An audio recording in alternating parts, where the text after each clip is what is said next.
Mataas na naman siya.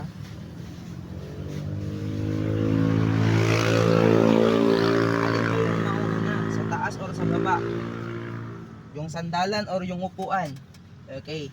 Nasa style po siguro na nagkakabit yan kung ano yung gusto niyang unahin. Pwedeng sa ibaba, sa upuan, pwedeng sa may sandalan. Kung saan siya mas nadadalian, dun po yung kanyang uunahin.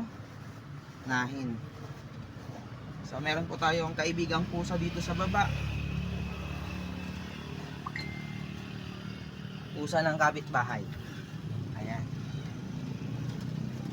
Ayan po, inabot na po tayo ng gabi. Dilim.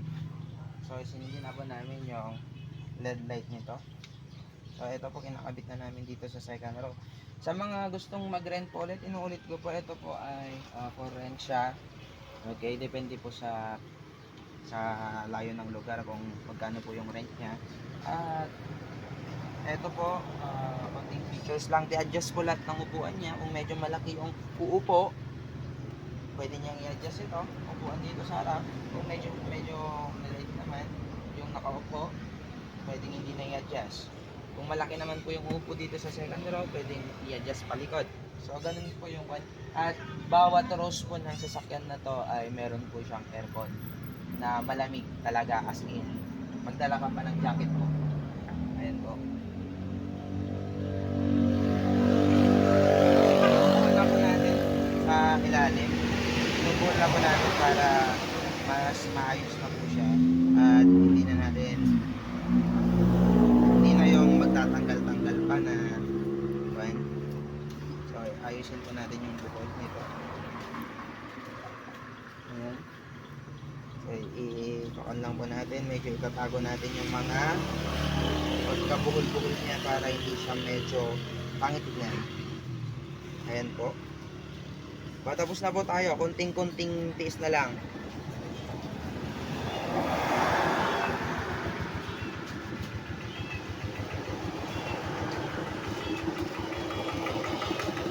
So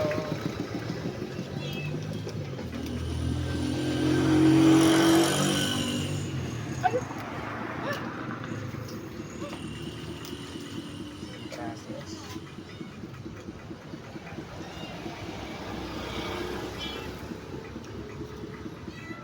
So ayusin natin yung mabuti.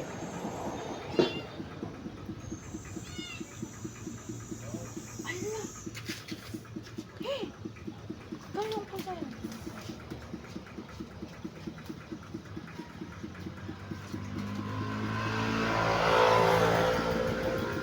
Then, tatago lang po natin. Kagaya ng kanina, itatago natin dito. Kaya pinulit natin para may pagtaguhan ng mga extra lubid ng ating seat cover. Para hindi po siya pangit tignan.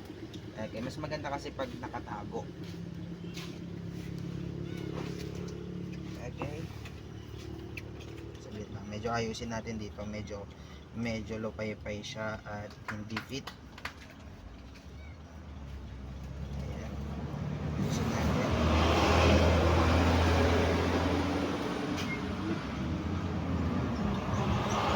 Ulit ko po kung ano yung trip nyo na buhol. Magbubuhol yun po yung sundin nyo. Okay.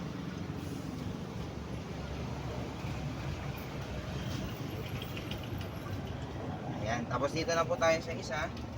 Hihilahin lang natin to ulit. Then hihilahin natin dito para mag-fit po siya. Then pag okay na silang dalawa, hanapin natin yung pagsusuksukan dito sa likod para mahila natin. Okay. Same dito po. Isa para mag-bend din siya. Magleta.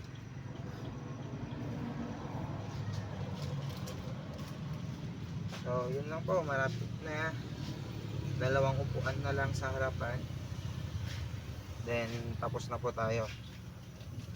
So, ito na po yung second row ng ating sasakyan. Tapos na po, nakabit na po yung headrest. Okay. Fit check, maganda naman po. Malinis, maayos. Okay, talagang napaka-quality po ng pinagpatahian ko. Para sa mga mag-order, kahit anong sasakyan po, meron po sa kanilang shop. Okay. Ilalagay ko na lang po yung link kung saan ko siya in-order sa Shopee. Okay. Pre-order po siya. At medyo matagal dumating. Pero worth it naman po. Sa paghihintay, nakikita ko naman po na maayos at maganda yung product nila. So dito na po tayo sa last row dito po sa harapan. Okay, ito po sa may cup holder. Natutupi po yan. Ganyan. Kaya mag gustong umupo sa harapan, pwede nating itupi. Pag magkakape kayo, nakatupi. Pero pag may uupo, tataas natin. So, yan po, isusuksok natin tong kanyang sapin. Yan. So you can see, napipindot pa din po yung kanya, adjustan niya para maibaba taas. Fit na fit pa din po, kaya pa din pindutin. Okay. Dito naman sa may kwan, saktong sakto pa din po. But parang hindi nga nalagyan ng cover. Sobrang saktong sakto pa din yun.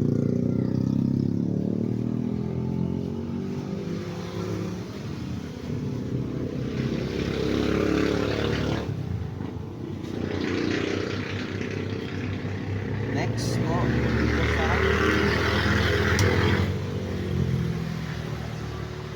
na po.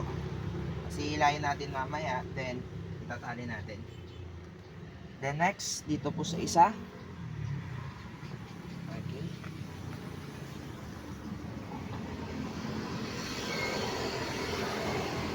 Dito po. So, tatanggalin pa din natin yung headrest.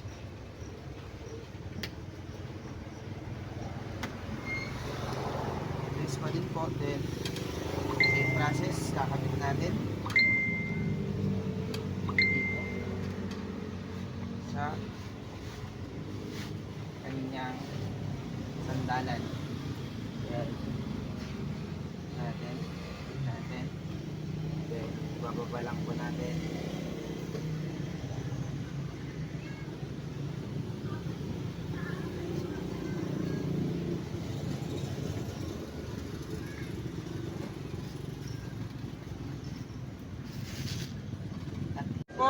Ginabi na tayo pagkakabit. So dito na po tayo sa huling upuan. Okay, pinakahuling upuan po na ikakabit natin ay dito sa driver seat driver. So yan na po. Okay, shout out po sa pinagbilhan ko ng seat cover na to. Napakaganda, napaka worth it.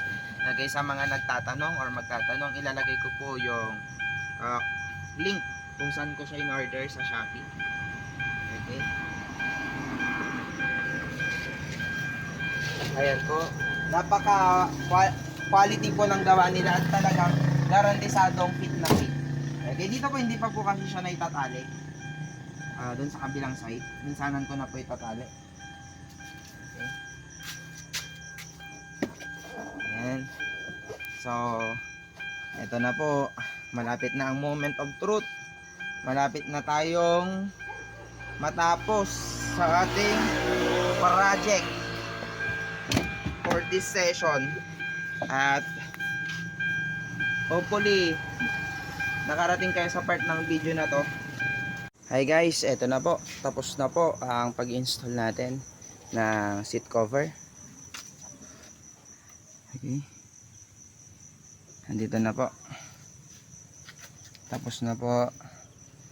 Okay, so ginaboy na po tayo. Sobrang gabi na. And happy po tayo dahil okay na.